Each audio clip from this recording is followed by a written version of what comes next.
Hello दोस्तों, आप सभी लोग का स्वागत है यहाँ प्रवीण जी एस एकेडमी में। और आज बेसिकली मैं लेकर आया हूँ अनदर PYQ जो आपके एग्जाम ऑफ पॉइंट व्यू से बहुत इंपॉर्टेंट है। तो एग्जाम में बेसिकली PYQ जब तक आप सॉल्व नहीं करेंगे आपको यही नहीं पता चलेगा कि आपकी तैयारी कितनी हुई है। ठीक है, तो इस बेसिकली पॉलिटी के सीरीज में हम कुछ दूसरे बहुत इंपॉर्टेंट 30 से 35 जो इंपॉर्टेंट PYQ हैं उसको सॉल्व करने वाले हैं। ठीक है, तो स्टार्ट कीजिए सॉल्व करना और देखते हैं पहला क्वेश्चन क्या है।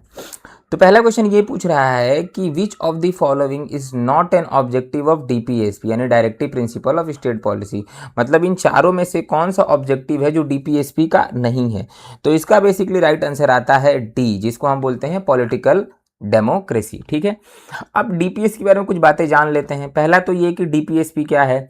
तो DPSP बेसिकली किसको दिया गया है? DPSP दिया गया है स्टेट्स के लिए। तो स्टेट मान लीजिए कोई भी अपनी पॉलिसीज बनाती है, चाहे वेलफेयर के लिए हो, चाहे वो पॉवर्टी के लिए हो, चाहे किसी भी वेलफेयर वर्क के लिए हो, उसके अंदर DPSP का प्रयोग वो लोग कर सकते हैं स्टेट्स। पहला DPSP कौन से पार्ट में आता है? तो DPSP basically part 4 of the constitution में आता है। कौन से आर्टिकल इससे डील करते हैं? तो आर्टिकल 37 से लेके आर्टिकल 51 तक DPSP के साथ डील करते हैं। एक तो ये हो गया। दूसरा, DPSP क्या जस्टिसिएबल है कि नॉन जस्टिसिएबल है? तो DPSP यहाँ पे क्या है? नॉन जस्टिसिएबल है।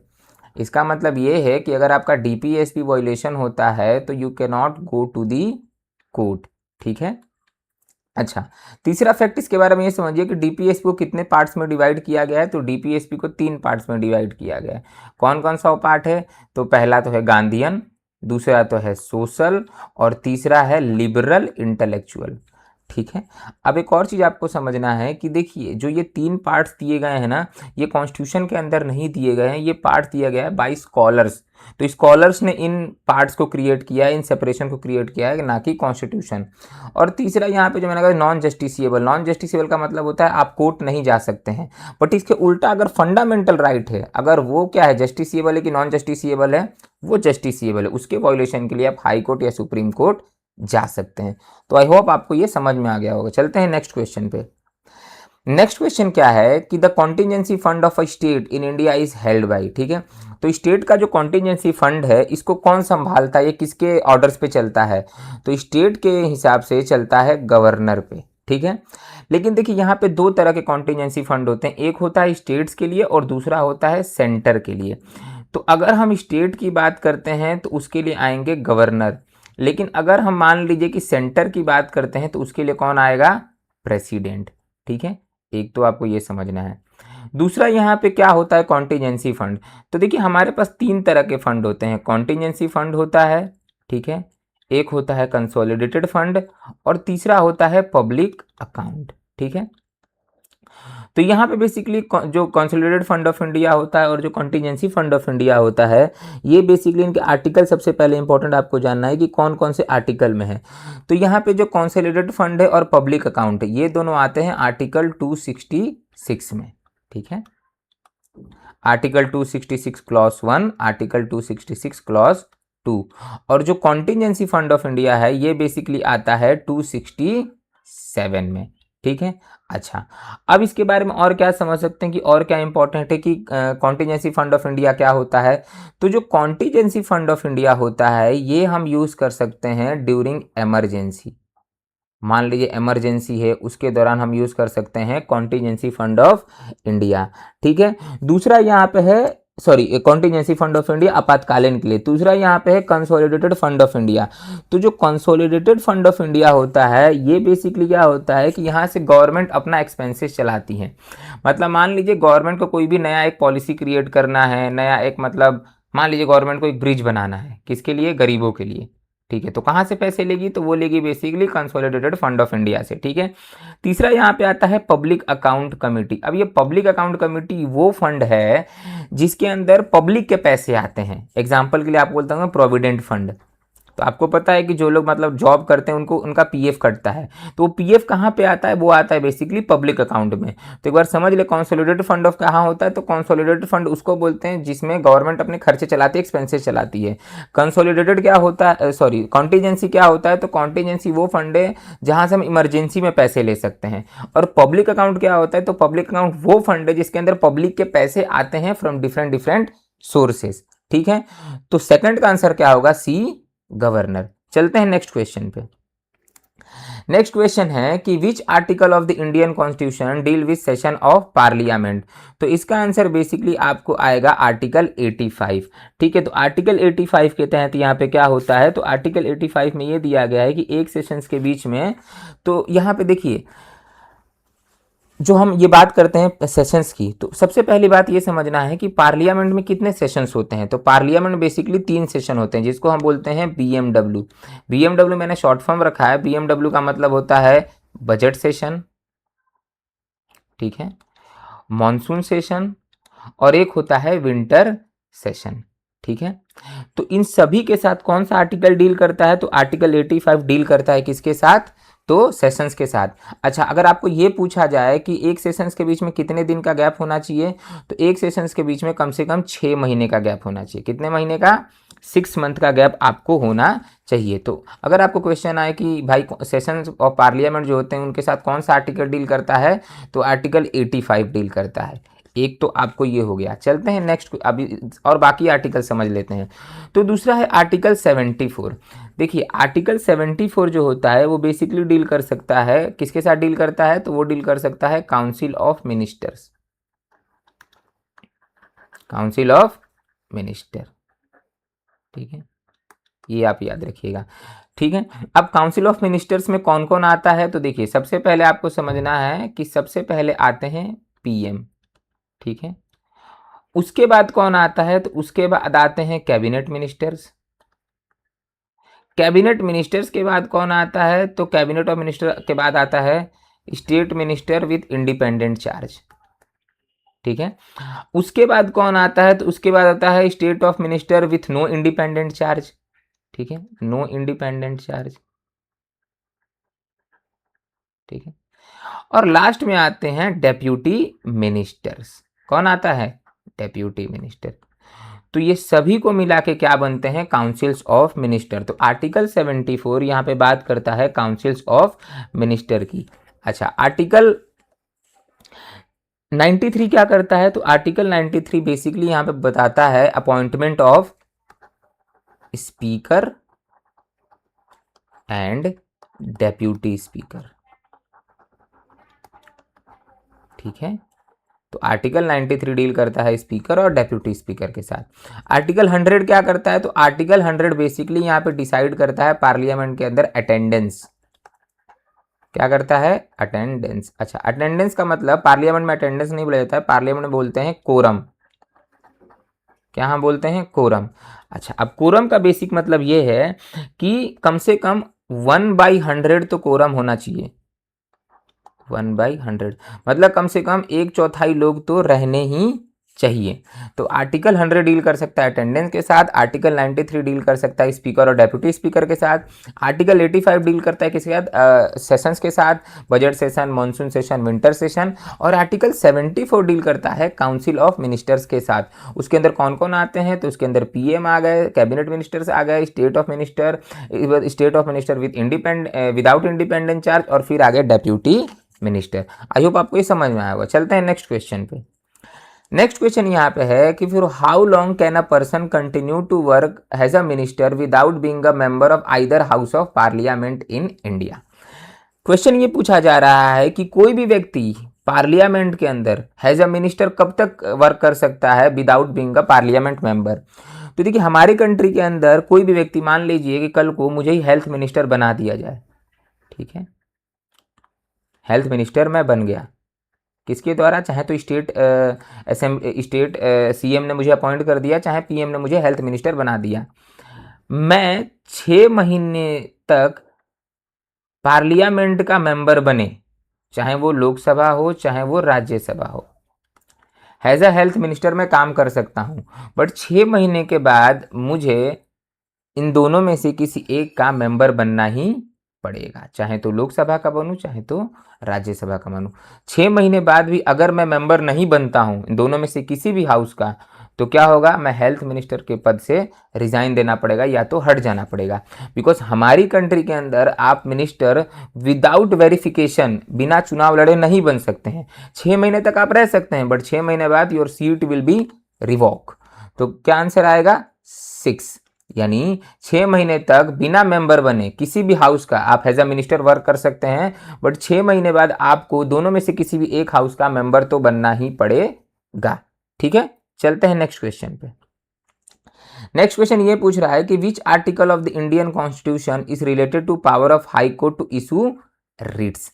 तो हाई कोर्ट के अंदर कौन से यहाँ पे आर्टिकल के द्वारा हम रिट्स का प्रयोग कर सकते हैं। ठीक है, तो इसके लिए सबसे इंपॉर्टेंट है आपको ये देखना है कि हाई कोर्ट के लिए कौन सा रिट्स यहाँ पे इंपॉर्टेंट है। तो यहाँ पे हाई कोर्ट्स के लिए जो रिट्स है वो बेसिकली है आर्टिकल 226। ठीक है, आर्टिकल 226 के तहत यहाँ पे हाई कोर्ट जो है वो बेसिकली रिट्स इशू कर सकते हैं। ठीक है, रिट्स को क्या कर सकते हैं, इशू कर सकते हैं। अब सबसे पहले ये समझना है कि रिट्स होते क्या हैं। तो रिट्स का बेसिक मतलब होता है कि एक तरह का ऑर्डर जो हाई कोर्ट या सुप्रीम कोर्ट दे सकते हैं, किसी भी तरीके का ऑर्डर। ठीक है, तो हाई कोर्ट कौन से आर्टिकल में, तो हाई कोर्ट आर्टिकल 226, और सुप्रीम कोर्ट कौन से आर्टिकल में, तो सुप्रीम कोर्ट आर्टिकल 32 में रिट्स का आप यूज कर सकते हैं। अच्छा, दूसरी बात, कितने रिट्स होते हैं, तो टोटल रिट्स होते हैं 5। कौन सा, हैबिस कॉर्पस, मैंडेमस, सरसोररी, क्यूवो वारंटो और प्रोहिबिशन। ठीक है, ये बेसिकली 4 तरह के हमारे पास क्या होते हैं, रिट्स होते हैं। तो एक तो हो गया हैबिस कॉर्पस, मैंडेमस, सरसोररी, क्यूवो वारंटो और प्रोहिबिशन। अच्छा, अब यहाँ पे मैंडेमस सबसे पहले हैबिस कॉर्पस क्या होता है। हैबिस कॉर्पस का मतलब ये होता है, मान लीजिए कि आप रोड पर जा रहे हैं, ठीक है, और क्या हुआ कि आपको पुलिस ने उठा लिया, आपको पुलिस ने यहाँ पे क्या कर लिया कि उठा लिया और आपको जेल में डाल दिया। इस सिचुएशन में क्या होगा कि आप बेसिकली यहाँ पे जाएंगे, कहाँ पे, कोर्ट में जाएंगे, चाहे तो हाई कोर्ट में जाएं चाहे तो सुप्रीम कोर्ट में जाएं। ठीक है, किसी भी एक कोर्ट में आप चले जाइए। आपने कोर्ट को कहा कि सर हम लोग रोड पे जा रहे थे और मेरे दोस्त को पुलिस ने उठा लिया। तो हाई कोर्ट और सुप्रीम कोर्ट किसी भी एक कोर्ट में गए तो वहां पे वो क्या करेंगे, रिट्स इशू करेंगे। किसको, उस पुलिस स्टेशन को जहां से आपके दोस्त को जिस पुलिस स्टेशन ने उठाया है, और उसके अंदर आपको ये बोलेंगे कि have the body. Have the body का क्या मतलब होता है, हैव द बॉडी का ये मतलब होता है कि जिस व्यक्ति को आपने उठाया है उस व्यक्ति को हमारे सामने 24 घंटे में आप पेश कीजिए। Produce that body in front of us with in 24 hours. High court और सुप्रीम कोर्ट दोनों बोल सकते हैं। ठीक है, तो ये होता है हैबिस कॉर्पस। दूसरा होता है मैंडेमस। तो मैंडेमस का मतलब क्या होता है, तो मैंडेमस ऑर्डर किसको देता है, पब्लिक ऑफिसर को। ठीक है, पब्लिक ऑफिसर को यहाँ पे ऑर्डर देता है और बोलता है कि जो आपका काम है आपने कंप्लीट किया है कि नहीं किया है। मान लीजिए यहाँ पे म्यूनिसिपल कमिश्नर है, किसी एक एरिया में बहुत सारा ट्रैश है, बहुत सारा कचरा है, ठीक है, और उस कचरे को नहीं हटा जा रहा है। उस सिचुएशन में क्या होगा कि हाई कोर्ट या सुप्रीम कोर्ट रिट्स इशू करेंगे, मैंडेमस, और उस म्यूनिसिपल कमिश्नर से ये पूछा जाएगा कि आपने उस कचरे को अभी तक क्यों नहीं हटाया है, क्या यहाँ पे कारण है। ठीक है, तो ये हो गया बेसिकली क्या, मैंडेमस। दूसरा यहाँ पे आता है क्यूवो वारंटो। ये क्यूवो वारंटो क्या होता है, तो क्यूवो वारंटो का मतलब ये होता है कि कोर्ट आपसे ये पूछेगा कि क्या आप इस पोस्ट पे बैठने के लायक हैं, जो भी आपका XY डेजिग्नेशन है, क्या आप इस डेजिग्नेशन को डिजर्व करते हैं, पूछेगा। क्यूवो वारंटो मतलब क्यों आप इस पोस्ट पे क्यों बैठे हो। ठीक है, तो ये है बेसिकली आर्टिकल 226 रिट्स के लिए। तो याद रखिएगा, हाई कोर्ट रिट्स इशू करता है 226 में, और सुप्रीम कोर्ट रिट्स इशू करता है आर्टिकल 32 में। कितने रिट्स हैं, तो टोटल 5 रिट्स है। कौन कौन सा, हैबिस कॉर्पस, मैंडेमस, सरसोररी, क्यूवो वारंटो और प्रोहिबिशन। ठीक है, अच्छा, अब यहाँ पे एक और आर्टिकल आ रहा है, आर्टिकल 12। अब ये आर्टिकल 12 क्या करता है, तो आर्टिकल 12 बेसिकली बात करता है स्टेट की। किसकी, स्टेट की। इसका मतलब ये होता है कि इंडियन टेरिटरी में जो भी चीजें हैं वो इंडिया का पार्ट है। किसका पार्ट है, इंडिया का पार्ट। तो आर्टिकल 12 डेफिनेशन देता है स्टेट की। ठीक है, अच्छा, आर्टिकल 227 क्या करता है, तो आर्टिकल 227 बेसिकली यहाँ पे अथॉरिटी बताता है हाई कोर्ट की। किसकी अथॉरिटी बताता है? High court. मतलब मान लीजिए मुंबई हाई कोर्ट है, तो जो बॉम्बे हाई कोर्ट है वो पूरे महाराष्ट्र को कंट्रोल करता है, उसकी टेरिटरी में पूरा महाराष्ट्र आता है। उसके अंदर जितने भी लोकल कोर्ट हैं, चाहे वो डिस्ट्रिक्ट कोर्ट है, म्यूनिसिपल कोर्ट है, जो भी कोर्ट्स हैं, उन सभी कोर्ट्स के ऊपर किसका कंट्रोल होगा? तो हाई कोर्ट का कंट्रोल होगा। ठीक है। अच्छा, नेक्स्ट यहाँ पे आर्टिकल 131। अब आर्टिकल 131 किसकी बात करता है? तो आर्टिकल 131 बात करता है ओरिजिनल जुरिस्डिक्शन की। किसकी? Original jurisdiction. अब ये ओरिजिनल जुरिस्डिक्शन क्या होता है? तो ओरिजिनल जुरिस्डिक्शन का ये मतलब होता है कि मान लीजिए कभी सेंटर और स्टेट में किसी भी बात को लेकर यहाँ पे डिस्प्यूट क्रिएट होता है, उस सिचुएशन में ओरिजिनल जुरिस्डिक्शन यूज होगा और सुप्रीम कोर्ट दोनों के बीच में यहाँ पे क्या कॉम्प्रोमाइज या किसी भी तरह का नॉर्मली सोल्यूशन लाने का प्रयोग करेगा। तो आई होप आपको ये सारा का सारा समझ में आ गया होगा। इसका राइट आंसर आर्टिकल 226 है। मैंने आर्टिकल 12, 227, 131 सारा का सारा समझा दिया। ठीक है, चलते हैं नेक्स्ट क्वेश्चन पे। नेक्स्ट क्वेश्चन है कि which of the following article of the Indian constitution is related to the admission और इस्टेब्लिशमेंट ऑफ न्यू स्टेट। तो पूछा यह जा रहा है कि कौन सा आर्टिकल के तहत यहाँ पे जो इंडियन कॉन्स्टिट्यूशन में किसी भी नए स्टेट का एडमिशन और इस्टेब्लिशमेंट कर सकते हैं। ठीक है, तो वो है बेसिकली आर्टिकल 2। कौन सा है? आर्टिकल 2। तो आर्टिकल 2 के तहत यहाँ पे हम एडमिशन और establishment of new state create कर सकते हैं। ये बेसिकली कॉन्स्टिट्यूशन ने हमको यहाँ पे दिया गया है। आर्टिकल 2 किसके अंदर आता है? तो आर्टिकल 2 आता है पार्ट 1 ऑफ द कॉन्स्टिट्यूशन। उसमें क्या लिखा है? उसमें लिखा है India that is Bharat shall be the union of state. India that is Bharat shall be the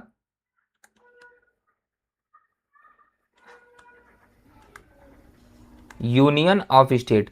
मतलब भारत जो है वो राज्यों का एक संघ है। किसका संघ है? राज्यों का एक संघ है। ये बोलता है कौन? Article 2 of the Indian constitution. अब यहाँ पे दूसरा आर्टिकल है आर्टिकल 4। तो आर्टिकल 4 क्या करता है?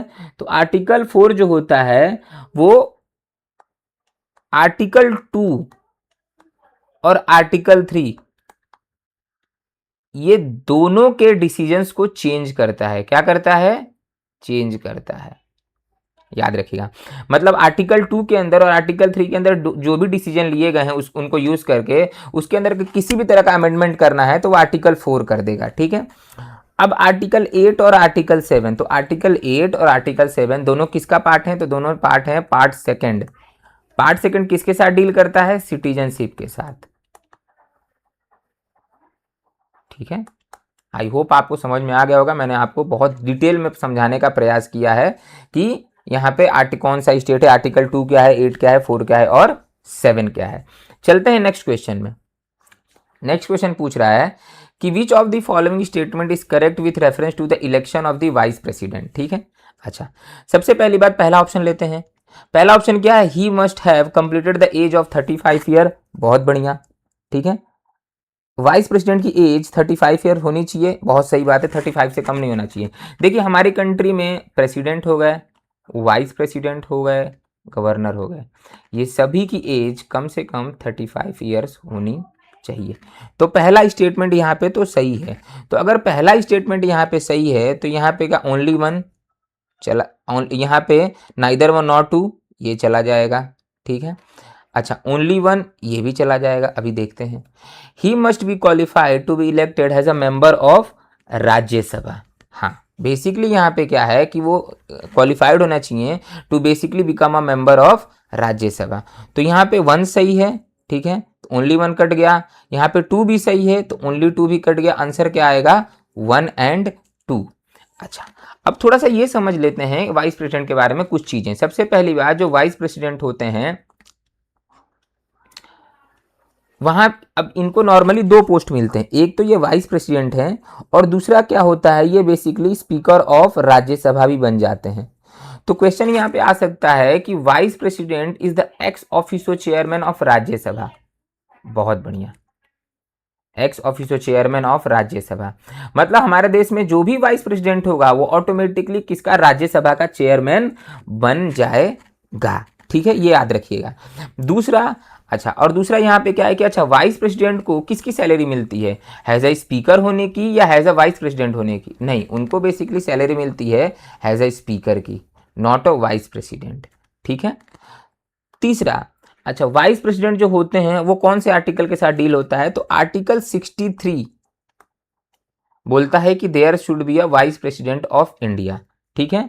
और आर्टिकल 64 क्या बोलता है कि vice president will be the ex officio chairman of Rajya Sabha. ठीक है।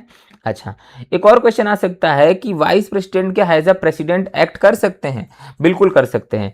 आर्टिकल 17 में आप जाएंगे, वहां पे आपको लिखा है कि अगर प्रेसिडेंट बीमार हैं या उनका सडन डेथ हो गया है या उनको रिमूव कर दिया गया है, उस सिचुएशन में vice president has a president act कर सकते हैं। ठीक है। ओके। अगर मान लीजिए वाइस प्रेसिडेंट भी ना हो तो फिर कौन करेगा, तो फिर करेंगे chief justice of supreme court, यानी चीफ जस्टिस ऑफ इंडिया। अगर चीफ जस्टिस ऑफ इंडिया भी ना हो तो फिर कौन करेगा, तो फिर करेंगे the senior most advocate of supreme court. ये आप याद रखिएगा। ठीक है, ये आपको याद रखना है। तो मैंने आपको सारा का सारा बता दिया कि वाइस प्रेसिडेंट की एज कम से कम 35 होनी चाहिए। दूसरा, वो क्वालिफाइड होने चाहिए to being a member of Rajya Sabha. कौन सा आर्टिकल 63 64 मैंने आपको सारा यहाँ पे डिटेल में बता दिया है। ठीक है। चलते हैं नेक्स्ट क्वेश्चन पे। नेक्स्ट क्वेश्चन है कि who was the constitutional adviser to the constituent assembly. तो कॉन्स्टिट्यूएंट असेंबली जो था उसका बेसिकली एडवाइजर कौन था कॉन्स्टिट्यूशन का, तो वो थे सर बेनेगल राव। कौन थे, सर बेनेगल राव। अब जो सर बेनेगल राव थे ये बेसिकली हमारे कॉन्स्टिट्यूशनल एडवाइजर थे, पहली बात तो ये। अच्छा, हमारा कॉन्स्टिट्यूशन किसने बनाया था, तो हमारा कॉन्स्टिट्यूशन बनाया था कमिटी ने जिसका नाम है ड्राफ्टिंग कमिटी। ठीक है। इसी कमिटी को अपॉइंट किया गया था टू मेक आवर कॉन्स्टिट्यूशन। एक तो ये हो गया। इस ड्राफ्टिंग कमिटी के हेड कौन थे, तो वो हेड थे बेसिकली अंबेडकर। ये आप तो ऑलरेडी पता होगा आप लोगों को। तीसरा, इस कमिटी में टोटल कितने मेंबर थे, जो टोटल 7 मेंबर्स थे इंक्लूडिंग अंबेडकर। ठीक है। अच्छा, तो ड्राफ्टिंग कमेटी ने कितने साल में कॉन्स्टिट्यूशन ऑफ इंडिया बनाया था, तो 2 साल 11 महीना एंड 18 डेज। ये भी आप याद रखिएगा। ठीक है, इतनी चीजें आपको याद रखनी है। सर बेनेगल राव के बारे में थोड़ा समझ लेते हैं। तो सर बेनेगल राव जो थे वो बेसिकली एक तो क्या थे कि ही वॉज आईसीएस। ठीक है, ये आईसीएस थे, मतलब इंडियन सिविल सर्विस, जब ब्रिटिशर्स के टाइम चलती थी। ठीक है। बाद में ये डिप्लोमेट भी बने, राजदूत भी बने, बाद में काफ़ी चीज़ें पॉलिटिशियन भी थे। तो ये थे सर बेनेगल राव। तो sir Benegal Rao British era के आईसीएस ऑफिसर थे। डॉक्टर राजेंद्र प्रसाद, तो डॉक्टर राजेंद्र, आपको पता है कि डॉक्टर राजेंद्र प्रसाद कौन थे, हेड थे किसके, कॉन्स्टिट्यूएंट असेंबली के, कॉन्स्टिट्यूएंट असेंबली के, और हमारे फर्स्ट प्रेसिडेंट भी थे। पंडित जवाहरलाल नेहरू, तो पंडित जवाहरलाल नेहरू आपको पता थे मेंबर ऑफ कॉन्स्टिट्यूएंट असेंबली थे और हमारे फर्स्ट प्राइम मिनिस्टर थे। ठीक है, ये आपको, डॉक्टर अंबेडकर को मैंने आपको बता दिया कि फर्स्ट एक तो लॉ मिनिस्टर भी थे हमारी कंट्री, याद रखिएगा। पहले हमारे कानून मंत्री अंबेडकर थे और बाकी आपको पता है कि कमिटी के हेड थे और कॉन्स्टिट्यूशन बनाने में काफी इनका बड़ा योगदान रहा है।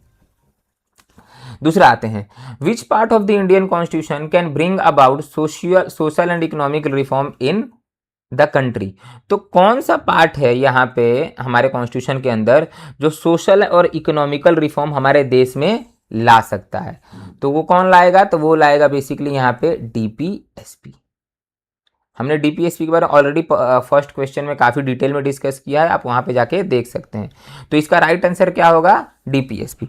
दूसरा यहाँ पे दिया है सेपरेशन ऑफ पावर। अब देखिए डीपीएसपी के अंदर ही सेपरेशन ऑफ पावर दिया गया है, तो कौन से आर्टिकल में दिया गया है, तो आर्टिकल 50 यहाँ पे बात करता है सेपरेशन ऑफ पावर की। अच्छा, सेपरेशन ऑफ पावर किसके किसके बीच में, तो सेपरेशन ऑफ पावर एग्जीक्यूटिव,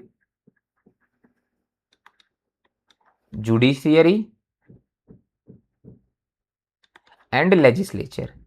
ये तीनों के बीच में आपको क्या होना चाहिए, बैलेंस होना चाहिए, सेपरेशन ऑफ पावर होना चाहिए। अच्छा, सेपरेशन ऑफ पावर का यहाँ पे कॉन्सेप्ट किसने दिया, तो ये कॉन्सेप्ट दिया था मॉन्टेस्क्यू ने। किसने दिया था, मॉन्टेस्क्यू।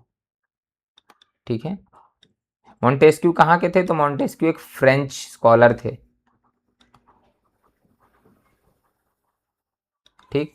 फिर फंडामेंटल राइट्स, तो फंडामेंटल जैसे कि आपको पता है कौन कौन से है, तो आर्टिकल 12 से लेके आर्टिकल 36 डील करता है फंडामेंटल राइट्स के साथ। और फंडामेंटल ड्यूटीज आगे हम देखेंगे, बट हम आपको बता दूं फंडामेंटल ड्यूटीज क्या हैं। तो 42nd अमेंडमेंट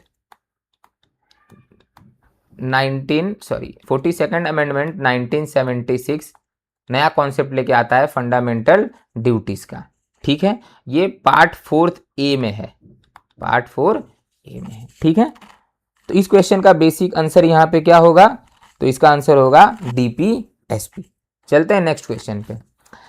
नेक्स्ट क्वेश्चन ये पूछ रहा है कि who was the prime minister of India from 1991 to 1996। तो 1991 से लेके 1996 तक भारत का प्राइम मिनिस्टर कौन था, तो आपको याद होना चाहिए ये होंगे पीवी नरसिम्हा राव।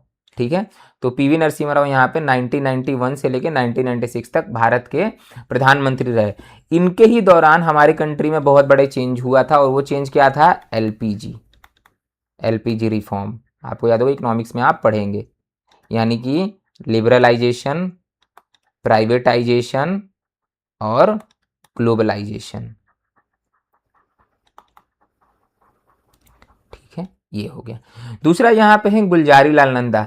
तो देखिए गुलजारी लाल नंदा 2 बार हमारे कंट्री में केयर टेकर प्राइम मिनिस्टर बने हैं। क्या बने हैं, care taker prime minister, but ये कभी भी प्राइम मिनिस्टर नहीं बन पाए। तीसरा यहाँ पे ऑप्शन दिया है राजीव गांधी। तो देखिए राजीव गांधी हमारे देश के प्राइम मिनिस्टर थे, कब से कब तक, तो 1984 से लेके 1989 तक।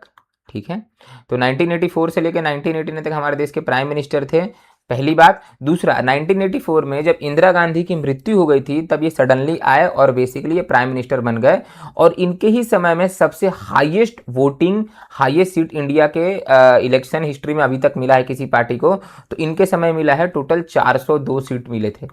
कितना, 402 सीटें मिली थी। किसको, तो यहाँ पे राजीव गांधी को।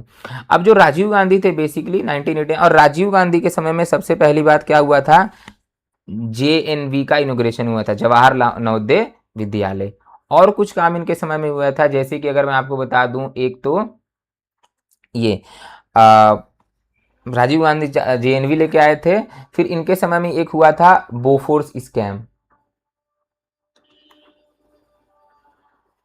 इसके बाद ही इनको यहाँ पे क्या देना पड़ा था, रेजिग्नेशन देना पड़ा था। ठीक है, तो ये सारी चीजें आपको राजीव गांधी के समय में पता रहनी चाहिए। अब यहाँ पे आते हैं चौधरी चरण सिंह के बारे में। तो देखिए चौधरी चरण सिंह जी जो है बेसिकली ये सबसे एक तो बोल सकते हैं कि सबसे कम समय के लिए, for a very less time he was a prime minister of India.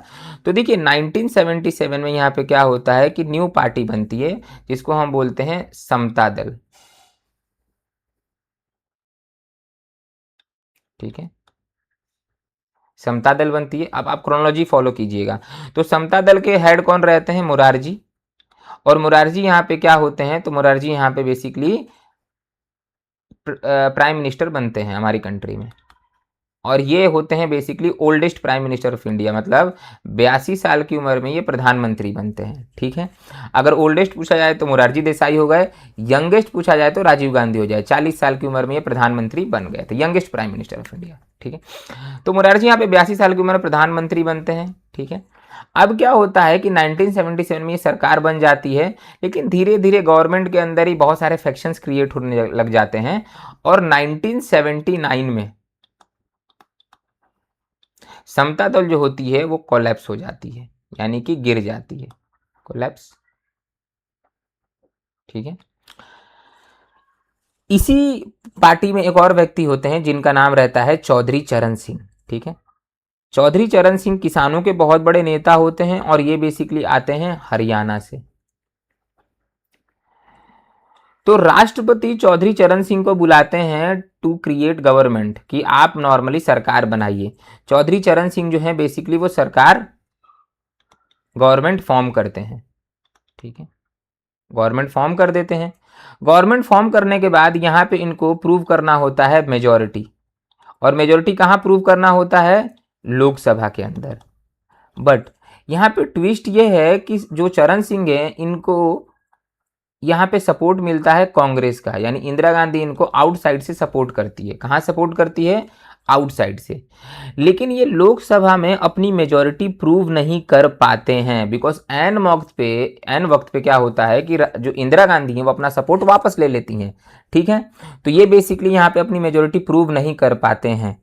ठीक, लेकिन मेजोरिटी प्रूव तो नहीं कर पाए, लेकिन इनको फिर केयर टेकर प्राइम मिनिस्टर बनाया जाता है जब तक नेक्स्ट इलेक्शंस ना हो। तो 170 दिनों के लिए ये बेसिकली बनते हैं भारत के केयर टेकर क्या प्राइम मिनिस्टर।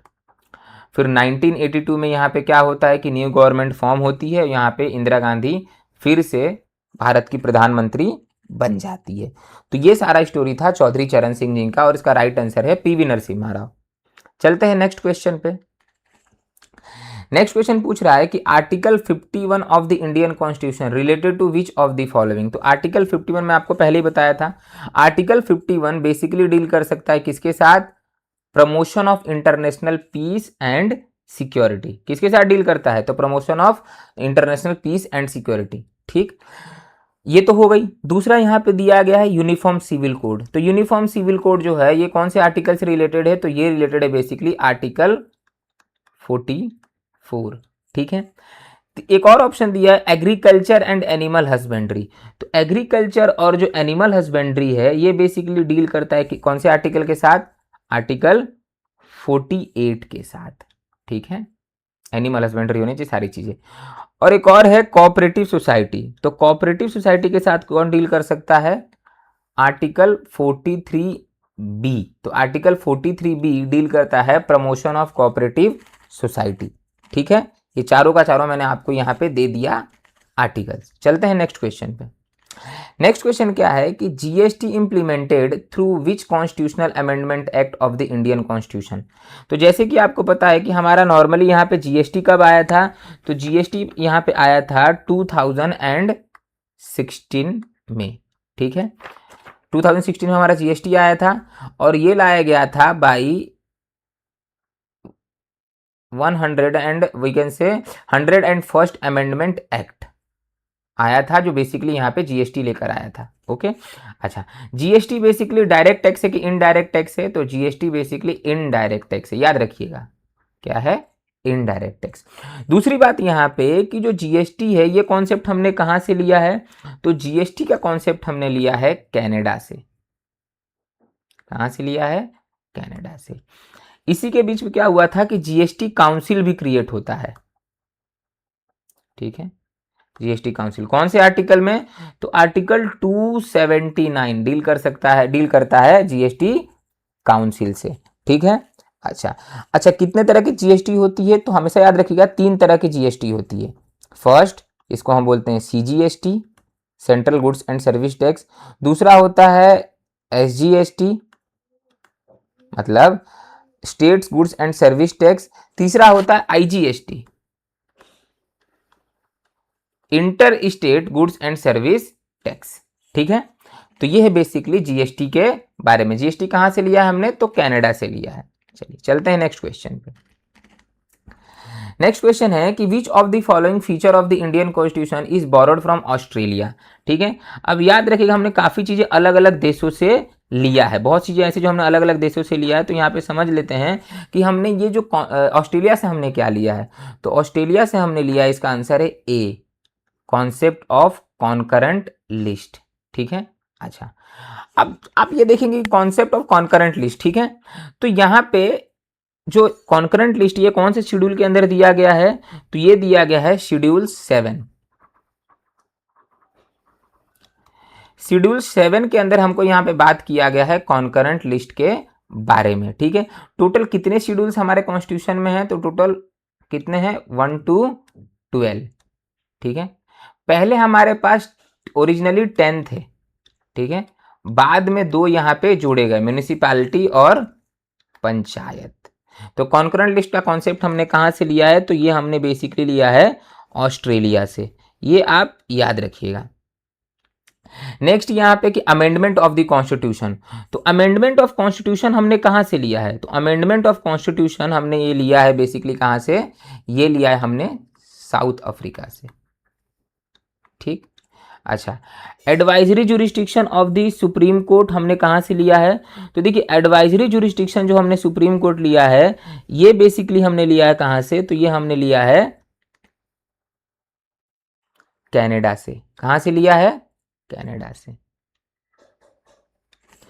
अब यहाँ पे अगर बात करेंगे कौन से आर्टिकल में यहाँ पे एडवाइजरी जुरिस्डिक्शन आता है, तो एडवाइजरी जुरिस्डिक्शन आता है आर्टिकल 143 में। किसके अंदर आता है? 143 के अंदर। दूसरा यहाँ पे है रिमूवल ऑफ जजेस of supreme court and high court. तो रिमूवल ऑफ जजेस of supreme court and high court हमने कहाँ से लिया है? तो ये हमने लिया है यूएसए से। लेकिन याद रखिएगा कि हमारी कंट्री के अंदर रिमूवल वर्ड यूज ही नहीं होता है, उसके जगह पे होता है इम्पीचमेंट। इम्पीचमेंट ऑफ जजेस। ठीक है। अच्छा, क्या अभी तक हमारी कंट्री में किसी भी जज को हटाया गया है? आंसर होगा नो। अभी तक ऐसे 3 जजेस हुए हैं जिनके ऊपर इंक्वायरी चली है, but nobody was removed. अच्छा, अगर मान लीजिए किसी जज के ऊपर इंक्वायरी चल रहा है और उसने अपना रेजिग्नेशन दे दिया, तो क्या इंक्वायरी कंटिन्यू रहेगी? नहीं। अगर इंक्वायरी के दौरान उसने अपना रेजिग्नेशन दे दिया तो इंक्वायरी विल बी कैंसल्ड। ठीक है। तो याद रखिएगा कॉन्करेंट लिस्ट कहाँ से लिया है? तो हमने लिया ऑस्ट्रेलिया से, शेड्यूल 7 के अंदर है। Amendment of constitution south Africa से, एडवाइजरी जुरिस्डिक्शन कनाडा से, और रिमूवल ऑफ जजेस of supreme court and high court हमने कहाँ से लिया है? तो ये लिया है बेसिकली हमने यूएसए से। ठीक है, चलिए चलते हैं नेक्स्ट क्वेश्चन पे। नेक्स्ट क्वेश्चन में है कि the 7th schedule of the constitution is related to. अभी मैंने आपको पिछले ही यहाँ पे क्वेश्चन में शेड्यूल 7 के बारे में बताया था। तो जो शेड्यूल 7 है ये किसके साथ डील करता है कॉन्स्टिट्यूशन के अंदर? तो जो शेड्यूल 7 है बेसिकली ये डील कर सकता है किसके साथ? यूनियन लिस्ट, स्टेट लिस्ट और कंकरेंट लिस्ट। मैंने आपको पहले ही बताया था। तो यूनियन, स्टेट और कंकरेंट लिस्ट के साथ बेसिकली यहाँ पे कौन डील करता है? शेड्यूल 7। ये आप बेसिकली याद रखिएगा। ठीक है। यहाँ पे फिर पावर, अथॉरिटी, रिस्पॉन्सिबिलिटी, म्यूनिसिपालिटीज। तो म्यूनिसिपालिटी के साथ कौन सा शेड्यूल डील करता है? तो वो डील करता है आर्टिकल 12। ठीक है। अच्छा, उसके बाद law relating to defection. Defection basically deal करता है शेड्यूल, सॉरी यहाँ मैंने आपको आर्टिकल बोल दिया, शेड्यूल 12 होगा। ठीक है। दूसरा यहाँ पे जो डिफेक्शन है इसके साथ कौन डील करता है? तो ये डील करता है शेड्यूल 10। अब सबसे पहले समझिए कि डिफेक्शन का क्या मतलब होता है। क्या है ये डिफेक्शन? तो यहाँ पे जो डिफेक्शन लाया गया था ये लाया गया था बाय राजीव गांधी गवर्नमेंट। ठीक है। राजीव गांधी गवर्नमेंट लेके आई थी 1989 में।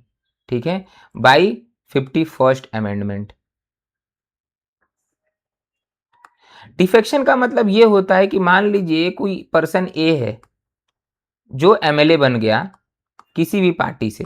मान लीजिए कि कांग्रेस से कोई एमएलए बन गया, ठीक है, लेकिन उसको अच्छा ऑफर मिला बीजेपी से कि आओ एमएलए तुम बने हो, तुमको हम बनाएंगे मिनिस्टर। तो यहां पे क्या करेगा एमएलए कि बीजेपी में स्विच हो जाएगा। तो यहाँ पे नुकसान किसका हुआ? कांग्रेस का, क्योंकि हमने तुमको टिकट दिया, हमने तुमको जिताया, तुमको एमएलए बनाया और तुम कहाँ चले गए? बीजेपी में। इन चीजों को रोकने के लिए यहाँ पे क्या आया? Anti defection law. और कौन लेके आया? 1989 में राजीव गांधी गवर्नमेंट लेके आ गई। एंटी डिफेक्शन लॉ से एक बहुत इंपॉर्टेंट व्यक्ति है जिनका नाम है आयाराम। तो ये बेसिकली जो आयाराम थे ना, इन्होंने 15 दिन में 3 पार्टीज चेंज की थी। कितनी पार्टीज? 3 पार्टीज। और इसलिए इनका नाम बन गया आयाराम और गयाराम। तो डिफेक्शन के साथ कौन सा शेड्यूल डील करता है? तो शेड्यूल 10। ठीक है। अच्छा, दूसरा यहाँ पे है कि पंचायत। पंचायत के साथ कौन सा शेड्यूल डील करता है? तो ये डील करता है यहाँ पे शेड्यूल 11। तो टोटल कितने शेड्यूल हैं हमारे कॉन्स्टिट्यूशन के अंदर? पहले थे कितने? पहले थे 10, उसके बाद 2 और ऐड किए गए +2। याद रखिएगा। ठीक है। चलते हैं नेक्स्ट क्वेश्चन पे। नेक्स्ट क्वेश्चन है कि which of the following feature of the Indian constitution is borrowed from USSR. USSR का मतलब क्या होता है? Union Soviet socialist Republic. तो हमने यूएसएसआर से क्या लिया है? तो हमने यूएसएसआर से लिया है फंडामेंटल ड्यूटीज। याद रखिएगा, हमने फंडामेंटल ड्यूटीज लिया है कहाँ से, तो वो लिया है बेसिकली हमने लिया है यूएसएसआर से। अच्छा, फंडामेंटल ड्यूटीज जो है वो बेसिकली कहाँ पे है, तो वो है पार्ट 4 ए में। ठीक है, कब बना था, तो ये बना था 42nd अमेंडमेंट। कौन से ईयर में हुआ था, तो ये हुआ था 1976 में। कौन सी कमेटी थी, तो स्वरण सिंह कमेटी।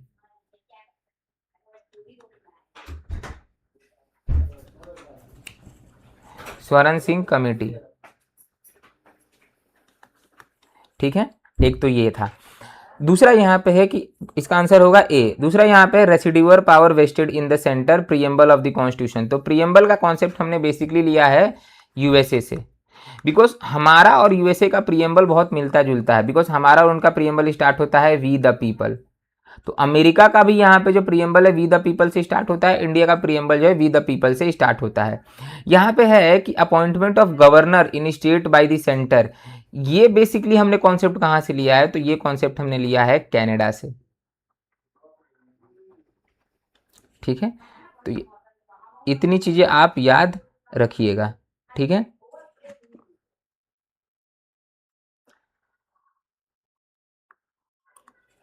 दूसरा यहाँ पे how many members can be the president of India nominated to the Rajya Sabha. मतलब कि जो प्रेसिडेंट ऑफ इंडिया है वो राज्यसभा के अंदर टोटल कितने मेंबर्स को अपॉइंट कर सकते हैं। तो सबसे पहले समझना है कि राज्यसभा में टोटल मेंबर्स होते कितने हैं। तो राज्यसभा में टोटल मेंबर होते हैं 252। अच्छा, अब 252 में से 240 कहाँ से आते हैं, तो वो बेसिकली आते हैं स्टेट से। और जो 12 मेंबर हैं इनको बेसिकली अपॉइंट कौन करता है, तो प्रेसिडेंट ऑफ इंडिया। तो अब ये 12 मेंबर कहाँ कहाँ से आते हैं, तो ये जो 12 मेंबर आते हैं ये आते हैं फील्ड ऑफ लिटरेचर, ठीक है, science, art and social service.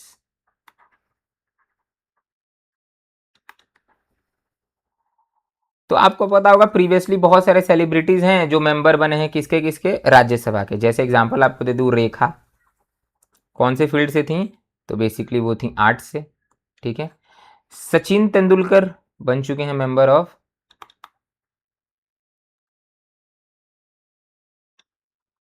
क्या, मेंबर ऑफ राज्यसभा। तो ये सभी जो इंपॉर्टेंट पर्सनैलिटीज हैं जिन्होंने अपने अलग अलग फील्ड में अपना अपना नाम किया है, ये बेसिकली यहाँ पे क्या बने हैं, मेंबर ऑफ राज्यसभा। तो मेंबर ऑफ राज्यसभा में टोटल जो 4 फील्ड है, लिटरेचर, सोशल सर्विस, साइंस और आर्ट, ये चारों फील्ड से यहाँ पे मेंबर बन सकते हैं। इनको नॉमिनेट कौन करेगा, तो इनको नॉमिनेट करेंगे प्रेसिडेंट ऑफ इंडिया। ठीक है, चलते हैं नेक्स्ट क्वेश्चन। नेक्स्ट क्वेश्चन पूछ रहा है कि which of the following is a fundamental duties mention in the Indian constitution.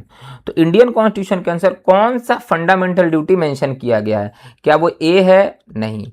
क्या वो बी है, नहीं। क्या वो सी है, नहीं। तो क्या वो डी है, yes. To protect the natural environment. ठीक है, ये बेसिकली फंडामेंटल ड्यूटी के अंदर दिया गया है। अच्छा, सबसे पहले मैंने आपको फंडामेंटल ड्यूटीज के बारे में काफ़ी चीज़ें बता दी। एक चीज़ आपको बताना भूल गया कि पहले जो फंडामेंटल ड्यूटीज थे वो टोटल थे 10। कितने थे, 10। लेकिन बाद में एक और फंडामेंटल ड्यूटी जोड़ा गया 2001 के अंदर। कब जोड़ा गया, 2001 में। ठीक है, और इसमें 2001 में फंडामेंटल ड्यूटी जोड़ा गया, सॉरी 2002 में, नॉट 2001 में। तो 2002 में नया फंडामेंटल ड्यूटी जोड़ा गया। तो टोटल कितने हो गए, 11। और ये जो जोड़ा गया था 11 फंडामेंटल ड्यूटीज, ये क्या था, तो 11th फंडामेंटल ड्यूटी जो था ये बताता था कि गार्जियन की रिस्पॉन्सिबिलिटी है to send children to school. मतलब 6 से 14 साल के बच्चों को यहाँ पे स्कूल में जाना कंपलसरी है, कंपलसरी एजुकेशन।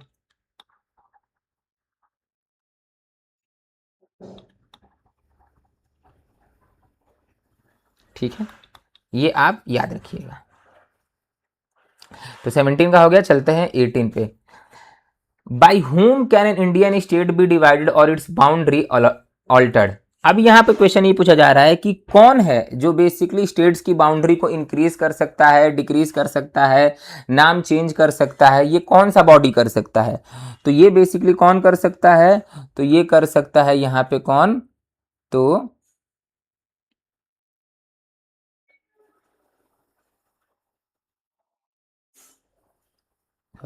यहाँ पे बेसिकली ये कर सकता है पार्लियामेंट ऑफ इंडिया।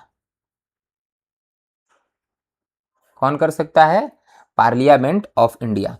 थोड़ा सा आप समझ लेते हैं कि यहाँ पे स्टेट के नाम, स्टेट की बाउंड्री इंक्रीज करना, डिक्रीज करना, ये कैसे प्रोसेस होता है, समझ लेते हैं। तो देखिए, मान लीजिए पार्लियामेंट के अंदर एक बिल आता है to change the boundary of a state. ठीक है, ये आप समझ गए। अब ये बिल पास हो गया, बिल पास हो गया, देन ये बिल अब कहाँ पे जाएगा? तो ये बिल जाएगा बेसिकली स्टेट असेंबली में, जो भी पर्टिकुलर स्टेट है। मान लीजिए कि बिहार की बाउंड्री को इंक्रीज करना, डिक्रीज करना है, तो बिहार की स्टेट असेंबली में ये बिल चला गया। जब ये बिल चला गया तो अब क्या वहां की असेंबली कुछ कर सकती है? तो बिल्कुल नहीं।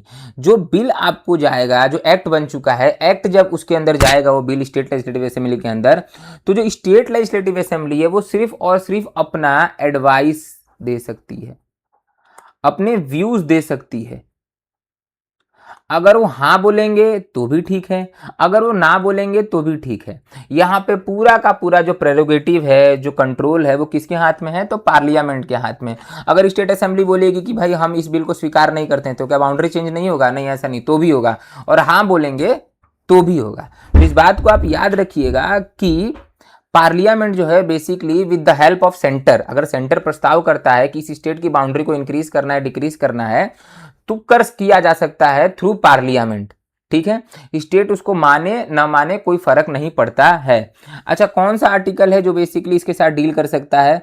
तो आर्टिकल 3। आर्टिकल 3 यहां पे क्या बात करता है? Increase and decrease the boundary of any state.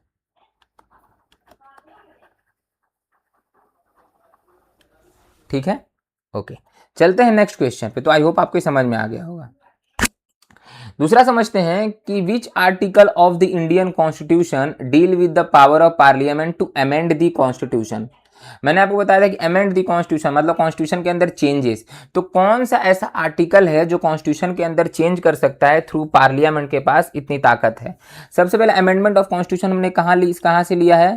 तो साउथ अफ्रीका से लिया, ये आपको याद रखना है। ठीक है, कौन सा आर्टिकल है? तो आप अगर पार्ट 20 के अंदर जाएंगे तो आर्टिकल 368 पावर देता है पार्लियामेंट को to basically amend the constitution. Constitution के अंदर कुछ वो चेंजेस कर सकते हैं। ठीक है, दूसरा यहां पे आर्टिकल 355। अब आर्टिकल 355 क्या बोलता है? तो आर्टिकल 355 ये बोलता है कि जो सेंटर है वो स्टेट को प्रोटेक्ट करता है फ्रॉम एक्सटर्नल एग्रेशन। मतलब कल को अगर किसी भी स्टेट के ऊपर अगर मान लीजिए किसी भी तरह का बाहरी दबाव आता है, एक्सटर्नल एग्रेशन क्रिएट होता है, उस सिचुएशन में सेंटर की पूरी जिम्मेदारी बनती है स्टेट का हेल्प करना, उनको सुरक्षा प्रोवाइड करना। ठीक है, ओके। दूसरा यहां पे आते हैं कि आर्टिकल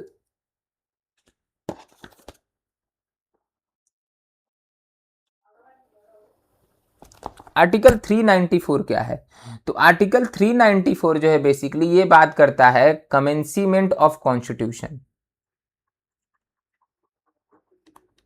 कमेंसीमेंट ऑफ कॉन्स्टिट्यूशन।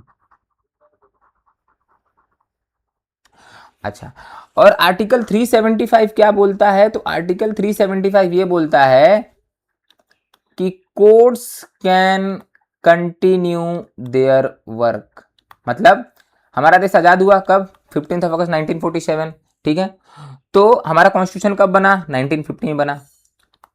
तो यहाँ पे क्या, जब तक कॉन्स्टिट्यूशन नहीं बनेगा तब तक क्या यहाँ पे हमारा कोर्ट काम नहीं करेगा? नहीं, आर्टिकल 375 ये पावर देता है, ये आज़ादी के जस्ट बाद जो कोर्ट है वो अपना काम कंटिन्यू कर सकते हैं। तो इसका राइट आंसर क्या आएगा? इसका राइट आंसर 368 है। बाकी सारे ऑप्शंस मैंने आपको एक्सप्लेन कर दिए हैं कि 355, 375 और 394।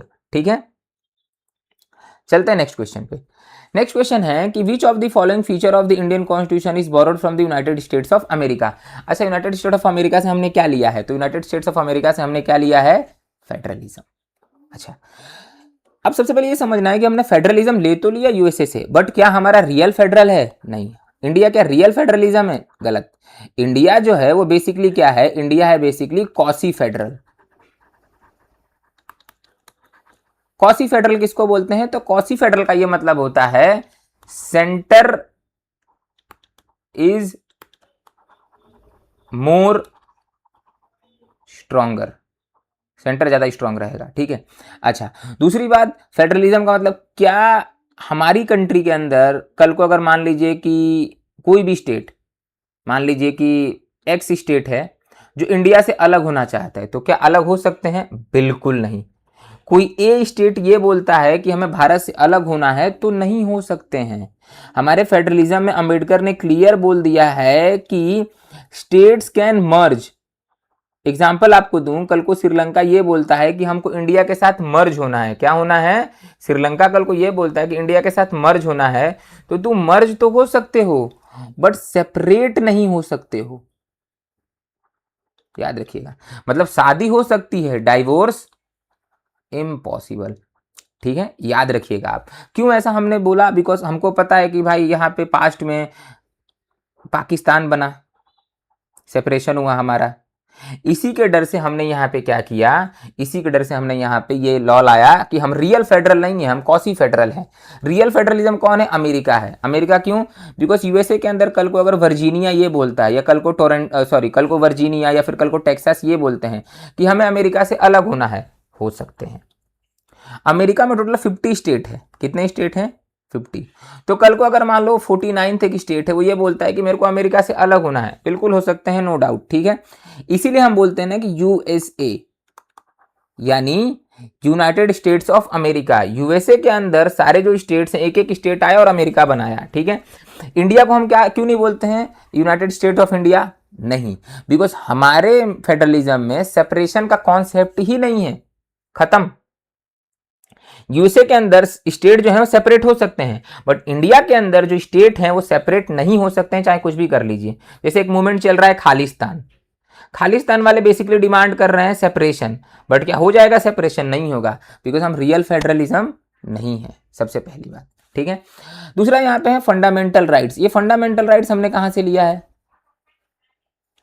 तो फंडामेंटल राइट्स हमने लिया है यूएसए से।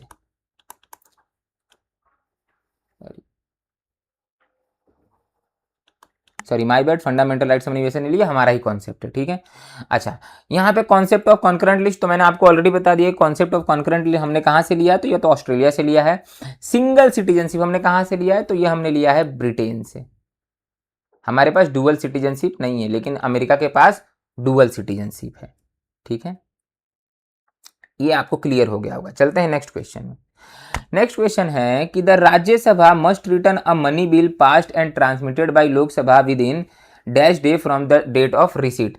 तो पूछा जा रहा है कि जो राज्यसभा है वो कितने दिनों के अंदर मनी बिल को वापस लोकसभा में भेज देगा। आंसर इसका आएगा 14। क्या आएगा? 14।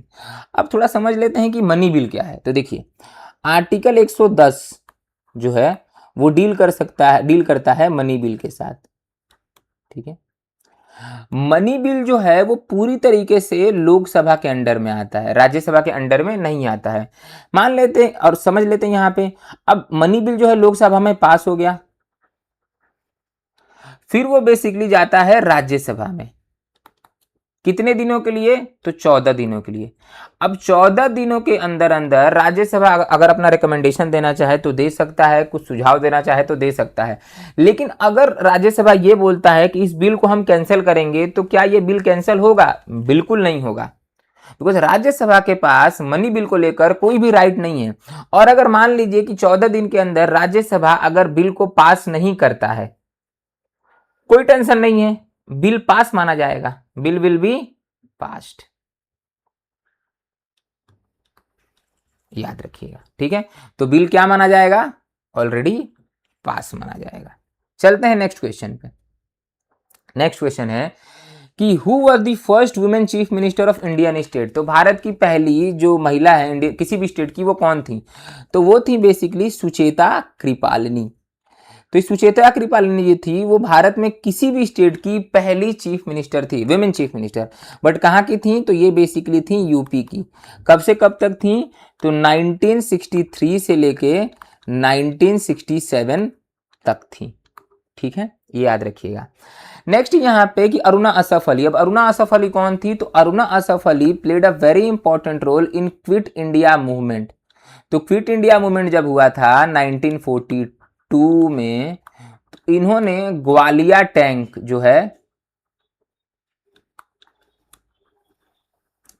वहां पे झंडा फहराया था, ठीक है। तो ये थी मैडम अरुणा असफ अली। दूसरा है कमला नेहरू। अब ये कमला नेहरू कौन थी, तो कमला नेहरू जो थी वो बेसिकली वाइफ थी किसकी, पंडित नेहरू की।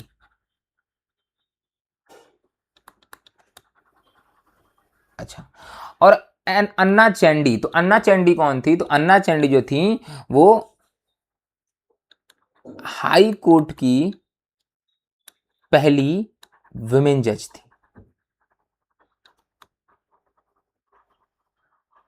ठीक है। तो ये चीज आप इतने कॉन्सेप्ट को याद रखिएगा। चलते हैं नेक्स्ट क्वेश्चन पे। Article 40 of the Indian constitution is related to. तो किसके साथ रिलेटेड है आर्टिकल 40, तो आर्टिकल 40 यहाँ पे बात करता है ऑर्गेनाइजेशन ऑफ विलेज पंचायत, ठीक है। अच्छा, ये ऑर्गेनाइजेशन ऑफ विलेज पंचायत का कॉन्सेप्ट किसने दिया था, किसने बोला था कि भाई विलेज पंचायत होने चाहिए, तो ये बोला था गांधी जी ने, ठीक है। तो गांधी जी ने बात की थी किसकी, विलेज पंचायत की, ठीक है। चलते हैं नेक्स्ट क्वेश्चन पे। नेक्स्ट क्वेश्चन है कि which of the following is a fundamental duty mention in the Indian constitution, to value preserve the rich heritage of our composite culture, not to indulge, गलत, to help accident victim, गलत, to respect freedom of speech of other. ये basically आएगा जो है हमारा freedom of speech and expression, article 19, ये fundamental right है, ठीक है। बट यहां पे कौन आएगा आंसर, तो आंसर है ए, ये है fundamental duty, to value preserve the rich heritage of our composite culture, ठीक है। चलिए चलते हैं नेक्स्ट क्वेश्चन पे। नेक्स्ट क्वेश्चन है the minimum age to vote in Indian state legislative assembly. तो स्टेट इलेक्शन हो चाहे सेंट्रल इलेक्शन हो, मिनिमम एज कितना हमारे देश में होना चाहिए वोट करने के लिए, 18। बट क्या हमेशा से हमारा 18 साल ही एज था, नहीं। देखिए 1989 तक जो वोटिंग एज था वो था बेसिकली 21। तो 1989 तक जो वोटिंग एज था वो 21 था। लेकिन बाद में यहाँ पे इलेक्शंस आए और 61st अमेंडमेंट में क्या किया गया, वोटिंग एज को रिड्यूस कर दिया गया 28 से 18 ईयर। तो याद रखिएगा कि 1989 तक 21 ईयर था, उसके बाद हमारा कितना साल हो गया, 18 साल। अच्छा, याद रखिएगा आप 21 ईयर्स। तो 21 ईयर्स बेसिकली क्या है कि अगर आप ग्राम पंचायत का इलेक्शन लड़ते हैं तो 21 साल की उम्र में आप ग्राम पंचायत का इलेक्शन लड़ सकते हैं, ठीक है, panchayat election at the age of 21 year. अच्छा, 25 ईयर, तो भाई हमारे देश में पीएम हो चाहे सीएम हो, 25 ईयर तक बेसिकली आप यहाँ पे चुनाव लड़ सकते हैं। अब देखिए जैसे आपको लेजिस्लेटिव असेंबली में जाना है या लोकसभा में जाना है तो आपकी एज कम से कम 25 साल होनी चाहिए। लेकिन वहीं लेजिस्लेटिव काउंसिल में जाना है और राज्यसभा में जाना है तो आपका एज कितना होना चाहिए, 30 साल। मतलब अगर आपको विधायक का चुनाव लड़ना है तो आपकी उम्र होनी चाहिए 25 साल, अगर आपको विधायक का चुनाव लड़ना है तो एज होनी चाहिए 25 साल, अगर आपको यहाँ पे प्रधानमंत्री का चुनाव लड़ना है तो आपकी एज होनी चाहिए 25 साल, ठीक है। लेकिन आपको यहाँ पे राज्यसभा में या लेजिस्लेटिव काउंसिल में जाना है यानी विधान परिषद में जाना है तो आपकी एज होनी चाहिए 30 साल, ठीक है।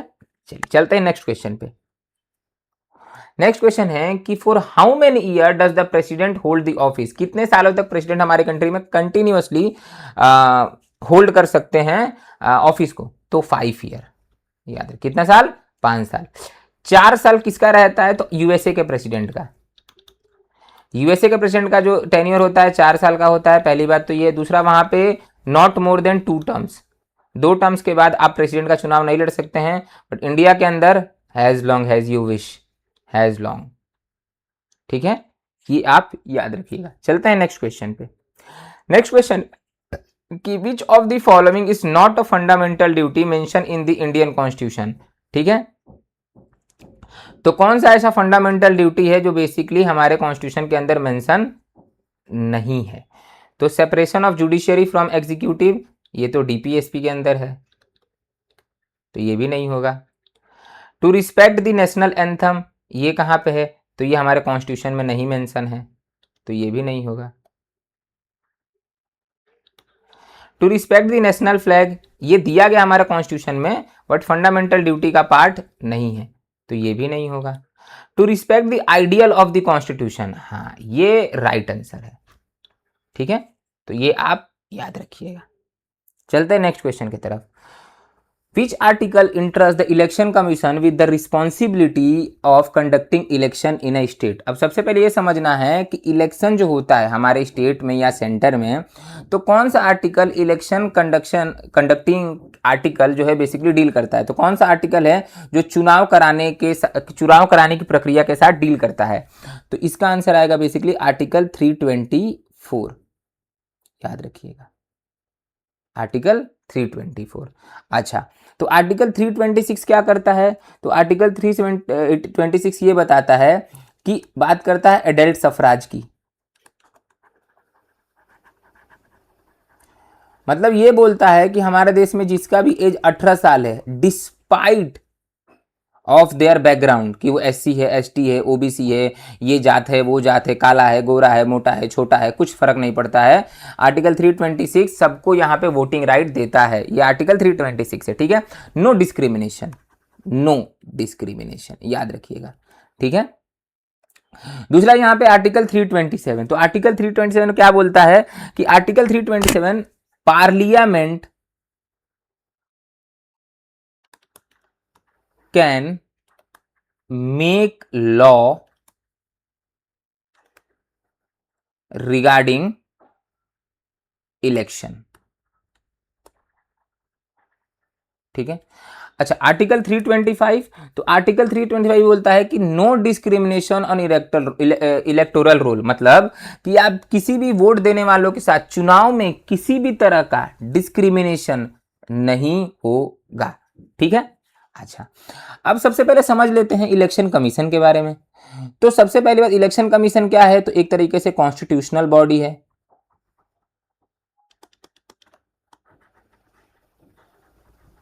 ठीक है, पहली बात तो आप ये याद रखिएगा।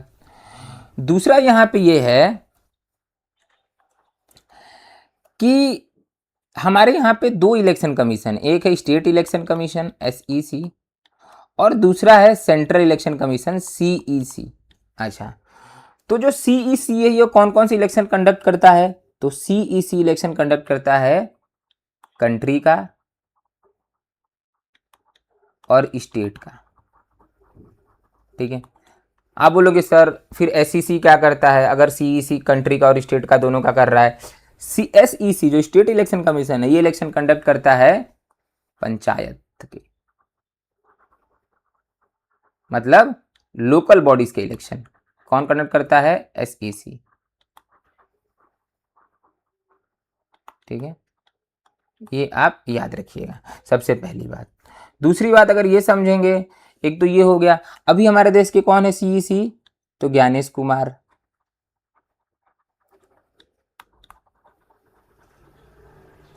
ठीक है, याद रखिएगा। अच्छा, सबसे अगर फेमस अगर पूछा जाए कि हमारे कंट्री में सबसे फेमस कौन से इलेक्शन कमीशन रहे हैं, तो वो रहे हैं TN सेशन, बहुत इंपॉर्टेंट व्यक्ति थे जिन्होंने काफी रिफॉर्म्स किए किसके अंदर, इलेक्शंस के अंदर, जैसे वोटिंग कार्ड आना, इलेक्टोरल रोल आना, ये सब उन्होंने स्टार्ट करवाया था, ठीक है। तो इतना आपको डिटेल याद रखना है। चलते हैं नेक्स्ट क्वेश्चन पे। Who has the authority to appoint a judge of one division as an additional judge and other division. तो मतलब पूछा ये जा रहा है यहाँ पे कि किसके पास वो अधिकार है कि बेसिकली यहाँ पे जो जज हैं, अथॉरिटी है टू अपॉइंट सेशन जज, ठीक है, ऑफ वन डिवीजन और एडिशनल जज टू अदर डिवीजन। तो ये किसके पास अधिकार है? तो ये बेसिकली अधिकार है हाई कोर्ट के पास। किसके पास? हाई कोर्ट के पास, याद रखिएगा आप, ठीक है। तीसरा यहाँ पे है डिस्ट्रिक्ट मजिस्ट्रेट। अच्छा, डिस्ट्रिक्ट मजिस्ट्रेट जो होते हैं इनका ट्रांसफर, इनका प्रमोशन, इनका अपॉइंटमेंट, ये कौन डिसाइड करता है? तो ये डिसाइड करते हैं governor of state.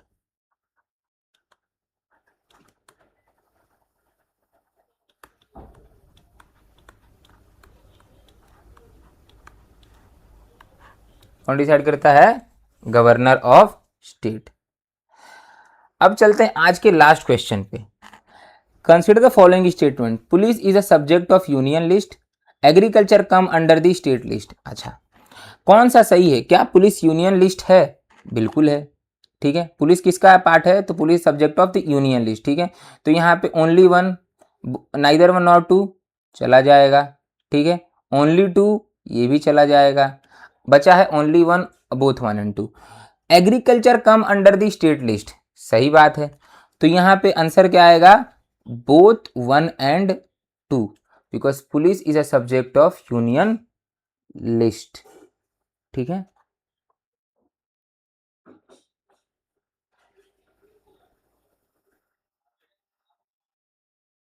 Sorry, my bad, यहाँ पे आपको एक सुधार करना होगा जो मेरा गलत है, कि यहाँ पे पुलिस जो है बेसिकली वो यूनियन लिस्ट का पार्ट नहीं है, वो बेसिकली स्टेट लिस्ट का पार्ट है। क्योंकि सारे स्टेट में यहाँ पे क्या होता है कि जो चीफ मिनिस्टर होते हैं उनके अंदर पूरी पुलिस आती है, ठीक है।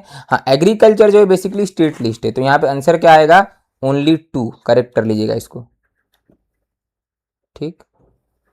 हाँ, एक जगह आपको एक्सेप्शन मिलेगा, दिल्ली के अंदर। तो दिल्ली के अंदर जो है बेसिकली वो पुलिस किसका पार्ट है? सेंटर का पार्ट है, सिर्फ दिल्ली के अंदर। बाकी जितने भी स्टेट हैं वो उनके अंदर बेसिकली क्या होता है कि पुलिस आती है स्टेट लिस्ट में, ना कि सेंट्रल लिस्ट में। तो यहाँ पे टॉप 30 मैंने क्वेश्चन आपको पीवाई की सॉल्व करवाए हैं। इसको बहुत ध्यान से आप एक बार रिवाइज कर लीजिएगा, देख लीजिएगा। किसी भी तरह का कोई डाउट है तो please let me know into the comment section. और ऐसी और वीडियोस के लिए please follow, subscribe and share Praveen GS academy. Thank you so much, मिलते हैं अगले लेक्चर में।